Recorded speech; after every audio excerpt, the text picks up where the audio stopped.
Salut les alchimistes, bienvenue dans cette vidéo où je vais vous parler des nouveautés Utopie, à savoir le Grimpaor et l'Excavaor. Voici donc les deux figurines pour la faction Utopie, donc l'Excavaor qui est la femme et le Grimpaor qui est l'homme. Donc sachant que ce sont déjà des profils existants, il y a déjà en fait ces deux profils qui existent par ailleurs avec d'autres figurines. Donc voilà, et de toute façon on ne peut les recruter que deux fois, donc c'est l'autre exemplaire, on va dire entre guillemets, du profil déjà existant. Voilà, donc on va commencer avec la femme, honneur aux femmes, Excavaor. Donc son coût de recrutement est de 20 points. Donc comme j'expliquais, on voit bien au dos de la carte en fait qu'il y a le chiffre 2, donc ça veut dire qu'on peut recruter deux fois la carte. Donc sachant que la première Excavaor en fait est déjà, alors c'est un homme qui est déjà en fait dans le starter Utopie. Donc elle a 9 points de vie, donc 3 blancs, 3 jaunes, 3 rouges, elle a 6 en esprit, 3 en réflexe, 3 en combat, 10 en défense, elle a 2 points d'action, les valeurs de mouvement sont 4 en marche, 6 en charge, 10 en course, c'est une taille 2, elle a les compétences choc et maître combat, et sa table de dommages est 2, 2, 3, 3, 3, 4. Voilà, donc c'est un profil combattant entre guillemets de base, mais un petit peu plus amélioré, vous allez voir, et pour 20 points, le coup est quand même assez intéressant. Donc la première compétence choc, lorsqu'une figurine dotée de cette compétence inflige des dommages, sa cible pourra relancer un dé choisi par le joueur à chacun de ses jets. L'effet dure jusqu'à la fin du tour tant que la cible est en contact avec la figurine dotée de cette compétence. Les effets de cette compétence ne sont pas cumulatifs. Donc vous l'aurez bien compris, dès lors en fait que l'Excavaor inflige des dommages à une figurine avec qui elle est en combat, et bien la figurine en fait pourra relancer un dé à chaque fois, à chacun des jets choisis par le joueur Excavaor, par le joueur Utopie. Et l'effet donc jusqu'à la fin du tour, et bien sûr tant que la cible est au contact avec la figurine, avec l'Excavaor. Et les effets ne sont pas cumulatifs parce que bien sûr vous pourriez avoir deux Excavaor qui sont en combat entre guillemets contre la même figurine et vous n'aurez pas ainsi lancé 2 dés. L'effet n'est applicable qu'une seule fois. Et ensuite, maître combat, donc c'est une compétence entre guillemets un peu générique parce qu'on le retrouve aussi dans d'autres profils, dans d'autres factions ou sous-factions. Donc une fois par tour, au cours de son activation ou en réaction, la figurine dotée de cette compétence peut effectuer gratuitement une action de combat. Donc vous l'aurez compris, en fait, elle a 2 PA plus cette action gratuite, action de combat gratuite. Alors attention, je rappelle que ce n'est pas une charge, on ne peut pas charger, c'est-à-dire c'est lorsque vous êtes en combat que vous pouvez déclencher le maître combat au lieu de dépenser un PA. Voilà, donc malgré tout, elle a 2 PA et elle a cette action de combat gratuite. Donc potentiellement, elle peut taper 3 fois par tour, ou elle peut charger et avoir 2 autres actions de combat après. Donc c'est en ça que c'est intéressant pour un profil de 20 points de pouvoir avoir quand même 3 actions de combat, c'est quand même intéressant. Puis avec une table de dommages, même si elle n'est pas très élevée, 2, 2, 3, 3, 3, 4, mais malgré tout qui est quand même pas mal. Puis surtout avec cette compétence choc qui va permettre en fait de faire relancer un dé à l'adversaire. Donc ça peut être intéressant aussi dans le cas où vous faites un combat et que l'adversaire fait une parade, voilà, vous pouvez faire le relancer, par exemple s'il a un 6, voilà, par exemple. Donc c'est un profil, voilà, tout à fait, c'est une troupe de base, malgré tout 20 points avec cette compétence maître combat qui est intéressante. Donc voilà, clairement vous l'aurez compris, c'est une figurine par contre qu'il va falloir aller faire combattre contre des troupes ennemies adverses. N'allez pas vous coltiner contre une figurine élite ou bien contre un héros. Elle va pas trop tenir la distance, sauf si bien sûr la figurine que vous allez attaquer reste avec assez peu de points de vie ou bien qu'elle n'a plus de points d'action. Voilà, donc là ça peut être intéressant, mais malgré tout elle a que 3 en combat, elle a pas non plus 4, donc c'est vrai que aller au-delà en fait entre guillemets d'une figurine ennemie qui a 11 en défense, un 12 de défense, vous allez avoir un peu de mal, il va falloir avoir des bons jets de dés, voilà, donc il faut plutôt viser des figurines qui ont plutôt 10 ou 11 de défense si vous voulez réussir à blesser et avoir un impact sur la partie avec ce profil. Ensuite le Grimpaor, donc lui il coûte un peu plus cher, il coûte 26 points en termes de recrutement, donc de la même façon comme j'expliquais en fait cette figurine est présente aussi dans le starter Utopie, donc pareil le chiffre 2 à l'arrière de la carte, ça veut dire qu'on peut recruter la carte 2 fois, donc vous pouvez jouer avec 2 Grimpaor au sein d'une liste. Donc il a 8 points de vie en totalité, donc 3 blancs, 2 jaunes et 3 rouges. Il a 6 en esprit, 4 en réflexe, 2 en combat, 11 en défense. Il a 2 points d'action.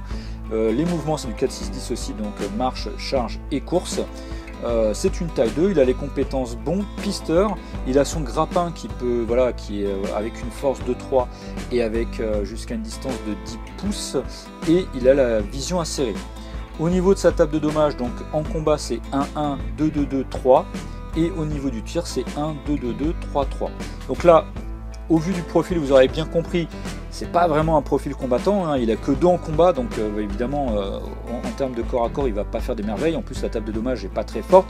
Tout son intérêt va être bien sûr sur le tir avec son grappin, voilà, où il a quand même là plutôt 3 en force, donc voilà, et puis il a quand même une défense de 11 et puis un réflexe de 4, donc il est quand même voilà, des caractéristiques quand même assez plus élevées que la moyenne, on va dire en tout cas. Et voilà, avec son grappin, il va pouvoir aussi tirer voilà, 2 fois par tour. Et c'est vraiment là-dessus qu'il va falloir jouer cette figurine. Alors, le bon, je rappelle, lors de la réalisation d'une marche, d'une charge ou d'une course, la figurine peut passer au-dessus d'obstacles, donc c'est-à-dire figurine, objectif, décor, etc., de taille 3 ou moins. De plus, la figurine peut réaliser des charges sans ligne de vue. Pisteur, au début de sa première activation du tour, la figurine peut effectuer une action de marche gratuitement. La vision acérée, c'est la figurine ne perd pas le dé de bonus de visée lorsque la cible d'un tir effectue une réaction, que ça soit une marche ou un tir de réaction, donc ça c'est très intéressant bien sûr.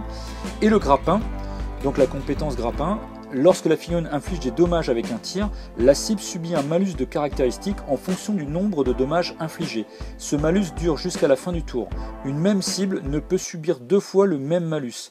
Donc si vous faites un dom, la figurine aura -1 en défense. Si vous faites 2 doms, la figurine aura -1 en combat, et si vous faites 3 doms, la figurine aura -1 en réflexe.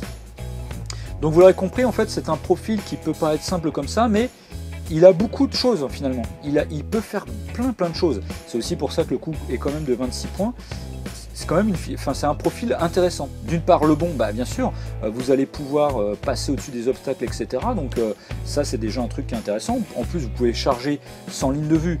Alors vu le profil, c'est pas forcément ce qu'il y a de plus intéressant, mais des fois ça peut être intéressant dans une certaine situation d'aller bloquer, je vais dire, une figurine qui va se trouver derrière un décor sans qu'elle puisse vous charger. Donc c'est quand même quelque chose qui peut être, suivant la situation, intéressant. Le pisteur, bien sûr, bah, ça c'est super intéressant parce que ça vous donne une marche gratuite.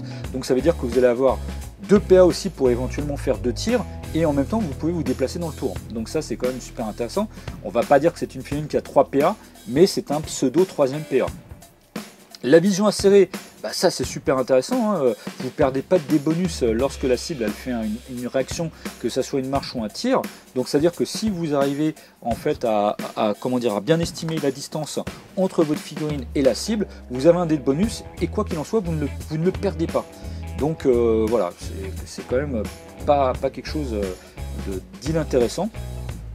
Et puis bien sûr le grappin, bah ça je dirais c'est la cerise un peu sur le gâteau, où en plus de ça vous allez baisser la caractéristique de la figurine que vous allez blesser. Si vous faites un premier tir, bah, si vous la blessez, en fonction des dommages que vous faites, hein, d'une manière générale vous allez quand même faire plutôt 2 de dommages, ça veut dire que vous allez faire -1 en combat à la figurine. Bah voilà, c'est quand même intéressant, et ça c'est un truc aussi qu'il faut bien réfléchir en fonction des autres figurines avec lesquelles vous allez jouer, parce que admettons vous allez tirer sur une figurine, vous allez lui baisser son combat, et bien pourquoi pas après aller charger cette figurine avec une de vos figurines, et la figurine va être moins forte. Donc par exemple avec un Excavaor ça peut aussi bien se combiner. Vous blessez avec le Grimpaor, vous allez blesser la figurine, vous allez lui mettre par exemple -1 en combat, et puis elle aura moins de chances de pouvoir blesser une de vos figurines que vous allez faire charger. Donc voilà, et si vous ne faites qu'un dommage, ben vous baissez aussi la défense de la figurine. Donc des fois aussi, ça peut être pas inintéressant finalement d'essayer de blesser une figurine avec un obstacle, puisque je vous rappelle, quand vous faites un obstacle, vous décalez aussi à gauche les dommages.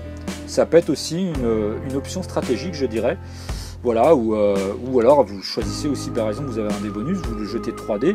Si vous arrivez à passer à la défense, ben vous pouvez aussi choisir les dés que vous voulez en fonction de si vous voulez faire baisser la défense, le combat ou le réflexe. Donc voilà, il y a quand même pas mal de petits trucs à faire. C'est pas non plus un profil super compliqué à jouer, mais il y a des petites choses à faire qui peuvent être intéressantes et qui vont bien se combiner avec les autres figurines que vous allez avoir dans la liste que vous allez jouer. Voilà, j'espère que cette vidéo vous a plu, qu'elle vous aura donné envie de jouer ces 2 nouvelles figurines.